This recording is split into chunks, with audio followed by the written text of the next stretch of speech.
If you've ever wished your Jira tasks could magically sync with your GitHub branches, commits, and pull requests, stick around. In this quick guide, I'll show you exactly how to connect Jira with GitHub in just a few minutes, so your project planning and version control work together seamlessly. Let's jump right in. First, log into your Jira account. Once you're in, head over to the Your Work section. From there, choose the specific project you want to integrate with GitHub. This ensures you're connecting the right workflows and keeping everything organized from the start. Next, look to the left-hand sidebar and open Project Settings.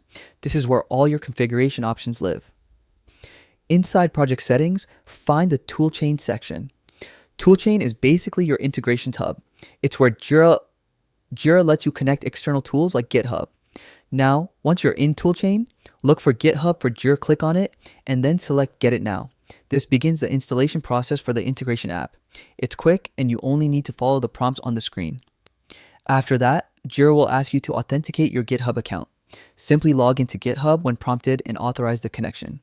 This step is crucial because it ensures a secure and verified link between the two platforms. Once your accounts are connected, here's where the magic happens. Jira will automatically link your issues with GitHub activity. That means commits, pull requests, and branches start attaching themselves to Jira tickets without you lifting a finger. This not only boosts traceability, but gives your whole team a clear picture of what's happening in real time. This unified visibility makes collaboration smoother, especially for distributed teams. Everyone can track progress directly inside Jira, while developers continue working in GitHub. No more switching tabs 100 times a day. And that's it. Connecting Jira with GitHub brings your project planning and code execution into perfect sync, making your workflow more efficient and your team more aligned.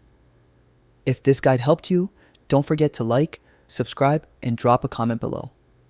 Thanks for watching, and I'll see you in the next one.